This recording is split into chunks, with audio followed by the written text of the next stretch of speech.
అయితే Iran president Raisi మరణం ప్రపంచ దేశాలను దిగ్భ్రాంతికి గురిచేసింది. అదే సమయంలో మిడిల్ ఈస్ట్లో ఉద్రిక్తతలు మరింత జటిలంగా మారుతాయనే అనుమానాలకు తావిచ్చింది. వీటన్నిటి మధ్య ప్రపంచ దేశాల అధినేతలు రైసీ మరణానికి సంతాపం తెలిపినప్పటికీ ఆ దేశంతో అంతర్జాతీయ సంబంధాలు ఎలా ఉండబోతున్నాయనే అంశంలో సందేహాలున్నాయి.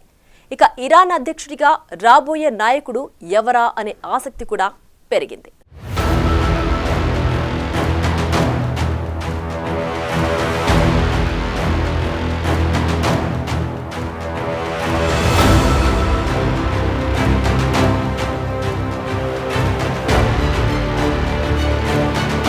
ఇబ్రహీం రైసీ మృతిపై పలు దేశాలు ఆందోళన వ్యక్తం చేశాయి. కొన్ని దేశాలైతే రెస్క్యూ ఆపరేషన్లో సహాయం కూడా అందించాయి. విమానం ప్రమాదంపై వచ్చిన నివేదికలపై అమెరికా అధ్యక్షుడు జో బైడెన్ కు సమాచారం అందించినట్లు వైట్ హౌస్ తెలిపింది. దీనిపై చైనా కూడా తీవ్ర ఆందోళన వ్యక్తం చేసింది. భారత ప్రధాని నరేంద్ర మోదీ ఈ సందర్భంగా సంతాపాన్ని ప్రకటించారు. ఇక యూరోపియన్ యూనియన్ రెస్క్యూ ఆపరేషన్ కోసం అత్యవసర ఉపగ్రహ మ్యాపింగ్ సాంకేతికతను అందించింది. మరోవైపు సహాయక చర్యలకు సహాయంగా టర్కీ పంపిన అకెన్సీ డ్రోన్లలో ఒకటి హెలికాప్టర్ శకలాలుగా అనుమానించిన వేడి సెగను గుర్తించింది. దాని ద్వారా రెస్క్యూ దళాలను తవిల్ అని పిలిచే ప్రాంతానికి పంపినట్లు ఇరాన్ మీడియా నివేదించింది. టర్కీతో పాటు రష్యా కూడా ప్రత్యేక విమానాలను 50 ప్రొఫెషనల్ పర్వత రక్షకులను క్రాష్ సైటుకు పంపడానికి సిద్ధమైంది. ఆర్మేనియా నుండి 2 ప్రత్యేక రష్యన్ హెలికాప్టర్లు సైటుకు పంపారు. ఇలా ఇరాన్ మిత్ర దేశాలతో పాటు శత్రు దేశాలు కూడా ఈ ఘటనపై స్పందించాయి. అయితే ఇకపై ఇరాన్ భవిష్యత్ ఏంటన్నది అంతర్జాతీయ నిపుణుల్లో తీవ్ర చర్చకు కారణమైంది.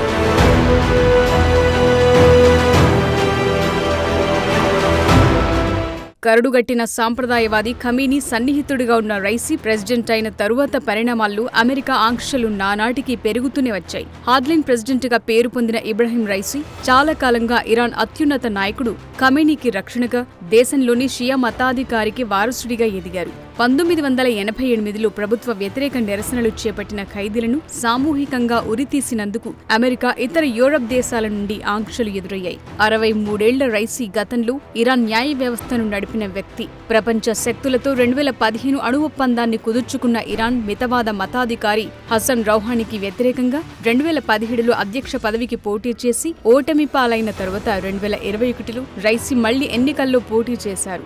ఆ ఎన్నికల్లో రైసీకి ప్రత్యర్థులెవరూ లేకుండా ఖమేనీ నిరోధించారు. కాగా 28.9 మిలియన్ల ఓట్లలో దాదాపు 62% ఓట్లు రైసీకి దక్కాయి. ఇస్లామిక్ రిపబ్లిక్ చరిత్రలో అతి తక్కువ ఓటింగ్ శాతం అప్పుడే నమోదైంది. లక్షలాది మంది ఇళ్లలోనే ఉండిపోయారు. చాలా మంది బ్యాలెట్లను రద్దు చేశారు. తరువాత జరిగిన విలేకరుల సమావేశంలో రైసీ ఈ వాదనలను ధిక్కరించారు. అలా రైసీ ఇరాన్కు ప్రెసిడెంట్గా గద్దెనెక్కారు.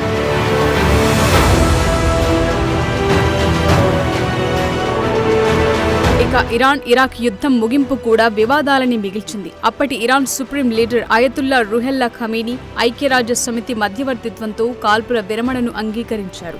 ఆ తరువాత భారీ ఆయుధాలతో ఇరాన్ ప్రతిపక్ష సమూహం ముజాహిదీన్ ఏకల్కి సభ్యులు ఇరాక్ నుండి ఇరాన్ సరిహద్దు మీదుగా సద్దాం హుసేన్ చేత ఆకస్మిక దాడి చేయించారు. అయితే ఇరాన్ వారి దాడిని మట్టుబెట్టింది. ఆ సమయంలోనే ట్రయల్స్ ప్రారంభమయ్యాయి. 1990 ఆమ్నెస్టీ ఇంటర్నేషనల్ నివేదిక ప్రకారం ముజాహిదీన్ అని అన్న ఎవరినైనా నిర్దాక్షిణ్యంగా చంపేశారు. ఏకంగా 5,000 మందిని ఉరితీశారు. అప్పటి నుండి ఇరాన్ దాని 85 ఏళ్ల అత్యున్నత నాయకుడు అయతుల్లా అలీ ఖమీనీ ఆధ్వర్యంలో నడుస్తోంది. అతని సన్నిహితుడైన ఇబ్రహీం రైసీ ప్రెసిడెంట్గా ఖమీనీ నిర్ణయాలను పాలిస్తుంటారు. ముఖ్యంగా పశ్చిమ దేశాల చర్యను ఖండిస్తూ తీవ్రమైన వ్యతిరేకతను పెంచుకున్నారు. ఇక ఇజ్రాయెల్పై హమాస్ దాడి చేయడానికి రైసీ కూడా మద్దతిచ్చారు.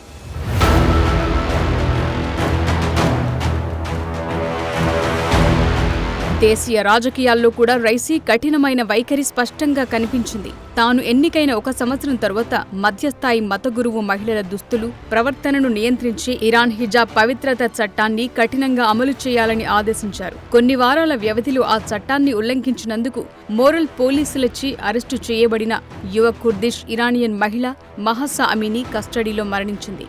ఆ తరువాత దేశవ్యాప్తంగా జరిగిన నిరసనలతో సహా అసమ్మతిని తీవ్రంగా అణచివేశారు రైసీ. నెలల తరబడి జరిగిన ఈ అణచివేతలో 500 మందికి పైగా మరణించారు. 22,000 మందికి పైగా నిర్బంధించబడ్డారు.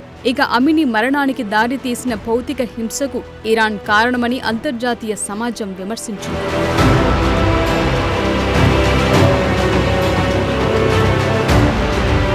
ఇక ఈ ఏడాది ఏప్రిల్లో సిరియాలోని డమాస్కస్లోని ఇరాన్ రాయబార కార్యాలయం సమూహం దగ్గర ఇజ్రాయెల్లో చేసిన దాడిలో ఇరాన్ జనరల్ చనిపోగా ఇజ్రాయెల్ దాడికి ప్రతిస్పందనగా ఆ దేశంపై 300 డ్రోన్లు క్షిపణులను కాల్చారు రైసీ.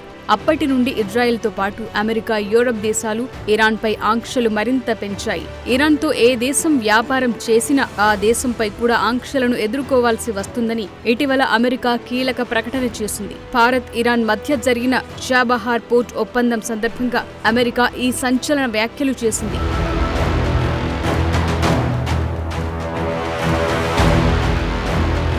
ఇలాంటి పరిణామాల మధ్య ఇబ్రహీం రైసీ హెలికాప్టర్ ప్రమాదంలో ఇజ్రాయెల్, అమెరికా హస్తం ఏమైనా ఉందా అని అనుమానాలు కలుగుతున్నాయి. ఇజ్రాయెల్కు వ్యతిరేకంగా అణు సామర్థ్యాలను పెంచుకోవాలని రైసీ ప్రయత్నాలు అటు అమెరికాకు, ఇటు ఇజ్రాయెల్కు ఆందోళన పెంచాయి. అందులోనూ రైసీ ప్రయాణించిన హెలికాప్టర్ కూడా అమెరికాకు చెందిన బెల్ కంపెనీకి చెందిందే. అందుకే అనుమానాలు పెరిగాయి. ఇక తాజాగా రైసీ ప్రయాణంలో క్రాష్ అయిన ఇరాన్ మోడల్ హెలికాప్టర్ ప్రభుత్వ అధికారులను తీసుకెళ్లటానికి కాన్ఫిగర్ చేశారు. అది బెల్ హెలికాప్టర్ తాజా వెర్షన్ సుబారు బెల్ 412.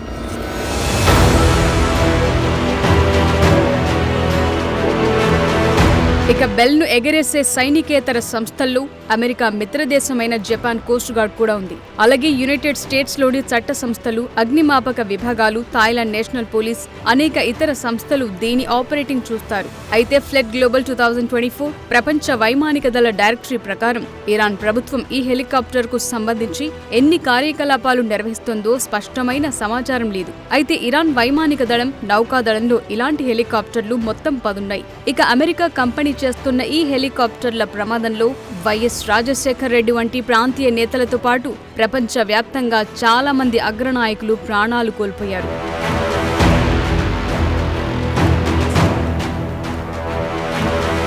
1960లో ఇరాన్లోని పవిత్ర షియా ముస్లిం నగరమైన మషాద్లో ఒక మతపరమైన కుటుంబంలో జన్మించారు ఇబ్రహీం రైసీ. 5 సంవత్సరాల వయసులోనే రైసీ తన తండ్రిని కోల్పోయాడు.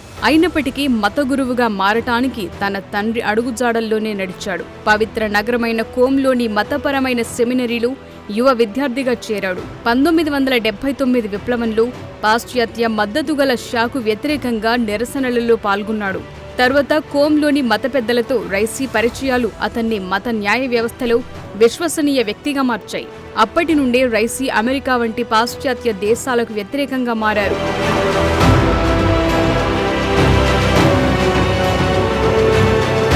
ఇకిప్పుడు రైసీ స్థానంలోకి రాబోతున్నది ఎవరా అనే ఆసక్తి అందరిలోనూ ఉంది. హెలికాప్టర్ ప్రమాదంలో ఇబ్రహీం రైసీ మరణించిన తరువాత దేశ రాజ్యాంగం ఆధారంగా ఇరాన్ మొదటి వైస్ ప్రెసిడెంట్, తాత్కాలిక అధ్యక్షుడిగా ఉంటారు.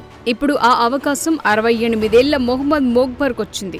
అధ్యక్షుడు మరణించిన 50 రోజులలోపు కొత్త అధ్యక్ష ఎన్నికలు నిర్వహించే వరకు మోగ్బర్ అధ్యక్షుడిగా ఉంటారు. అయితే మోగ్బర్ కూడా రైసీ వంటి వ్యక్తే. దేశానికి సంబంధించిన అన్ని విషయాల్లో నిర్ణయాధికారికంగా ఉన్న సుప్రీం లీడర్ అలీ ఖమేనీకి కూడా సన్నిహితుడు. అక్టోబర్లో మాస్కోను సందర్శించిన ఇరాన్ అధికారుల బృందంలో మోగ్బర్ కూడా ఉన్నారు. రష్యా సైన్యానికి ఉపరితలం నుండి ఉపరితల క్షిపణులు, మరిన్ని డ్రోన్లను సరఫరా చేయడానికి అంగీకరించారు.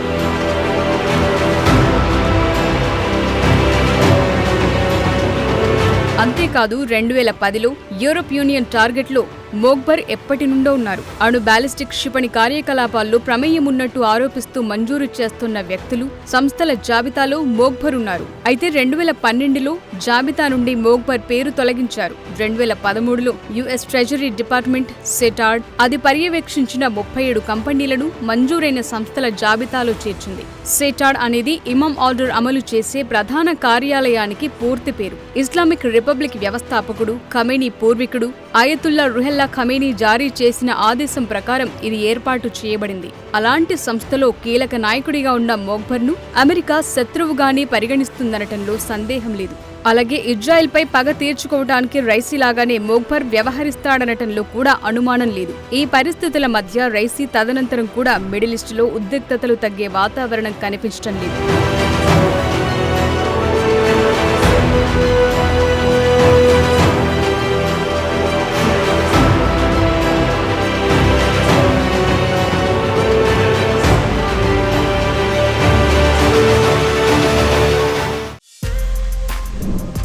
For more videos like this, subscribe Big TV channel.